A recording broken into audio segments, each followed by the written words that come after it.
James, how's your offense done with the crowd noise? It's been kind of seemingly on a loop. Yeah, pretty good. We did a very little bit. I think we did one period on Tuesday, because Tuesday's a real teaching day, so it's kind of hard to teach, when the music's blaring like that. Today we did it the entire day, and then we'll do it, tomorrow the entire day. And I think it's louder. As you can see, we're working in the end zone where the speakers are, so I think it's louder than I know it's louder than what it is in Beaver Stadium.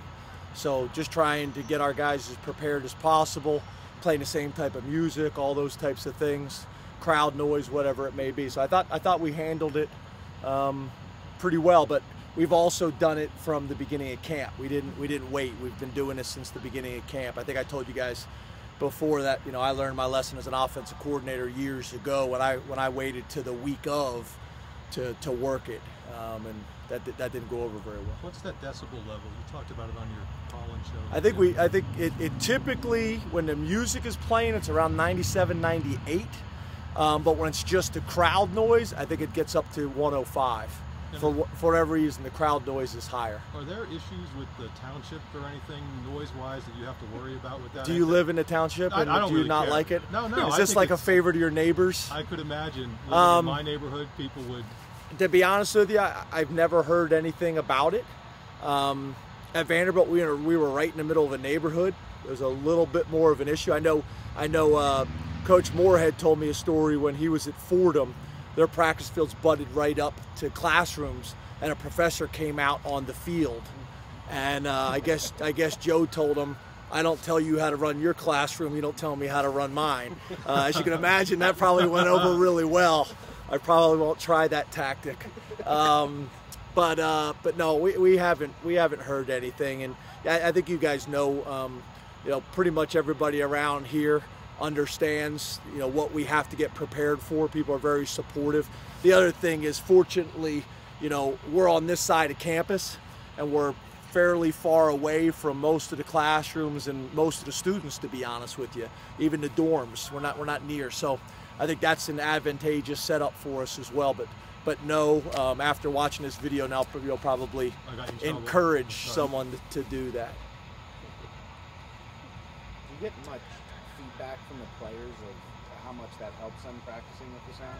Well, I don't think anybody likes it. The coaches don't like it. I don't like it. The players don't like it. You have a headache by the end of practice. Your ears are ringing. I'm trying to figure out a way to get the treble turned down, because the treble just kind of pierces your ears. But it's one of those things, you don't like conditioning.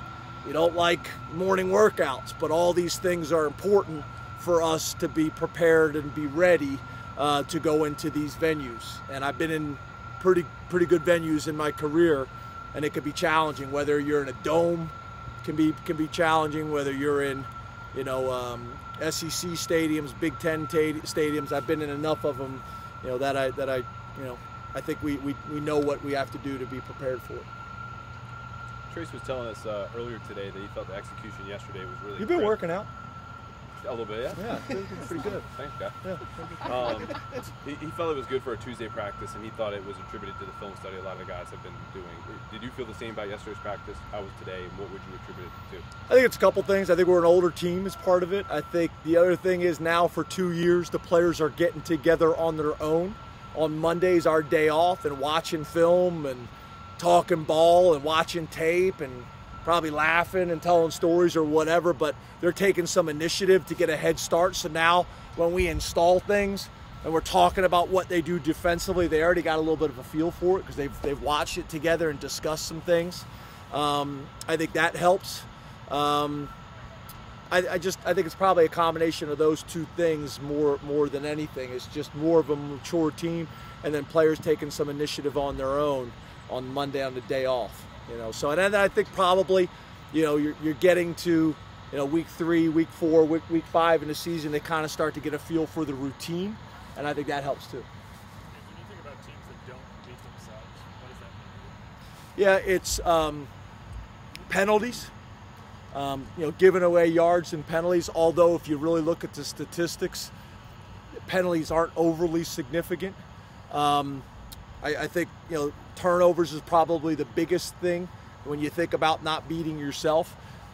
Turnovers since the beginning of time has been one of the stronger stats forever.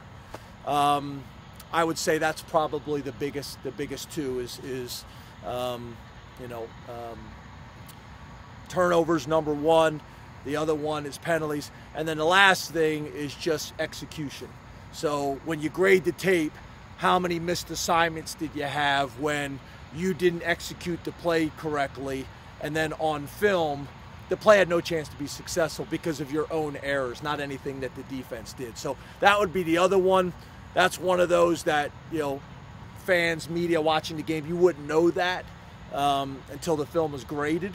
Obviously, you can watch and see, they're not executing, and I don't know why. That's probably why.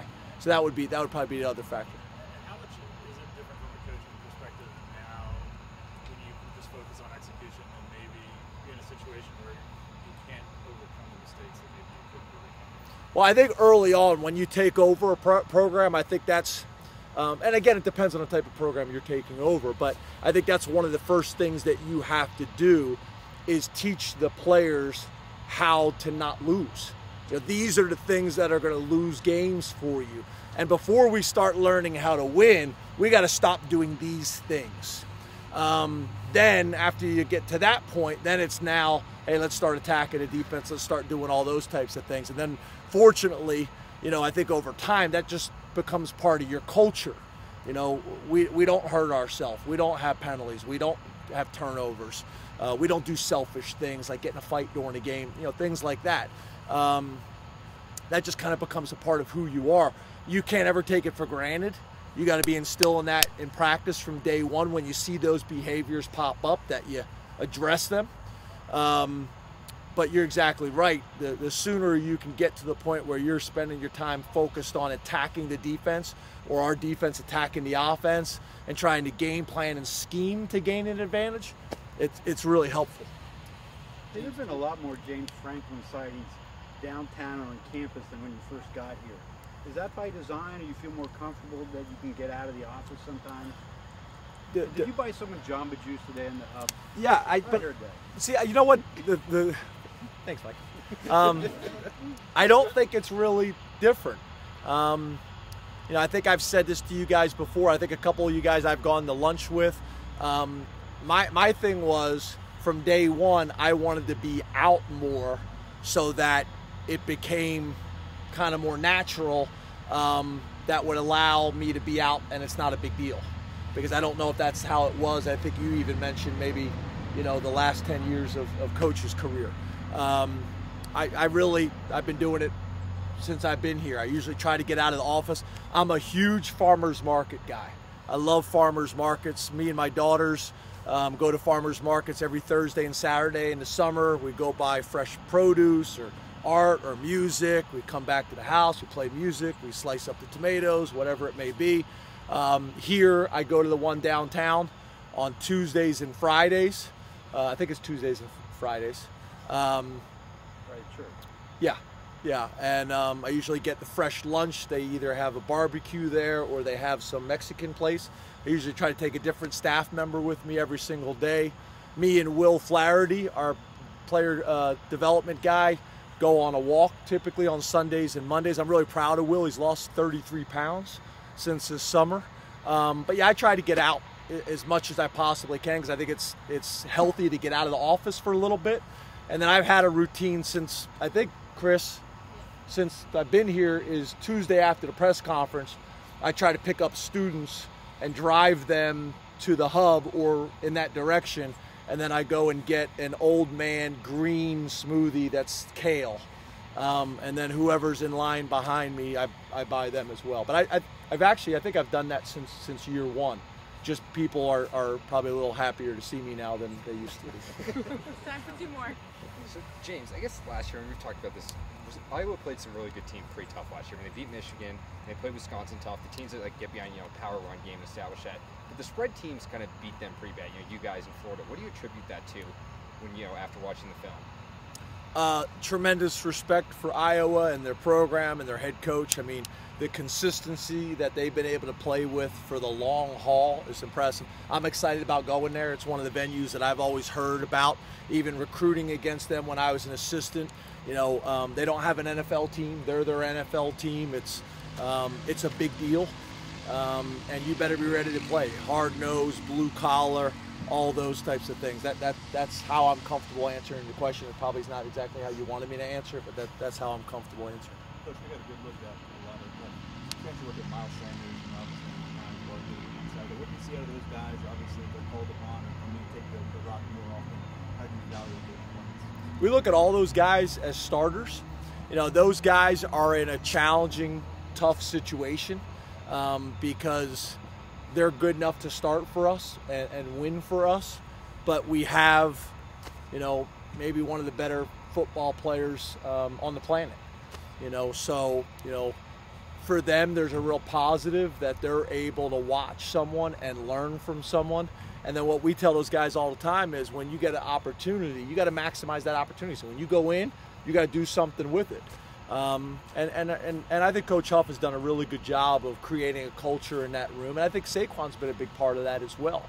You know, how Saquon works, how Saquon is in the community, how Saquon goes to class. It's hard for anybody else not to do it if Saquon's doing it. So, you know, we're starting to create that type of depth at a lot of positions, which is good, and we're going to need it. But you know, I think that's probably the new word in our program right now is there needs to be a little bit of patience with some of our personnel, that their time is coming and they just need to be ready when it does.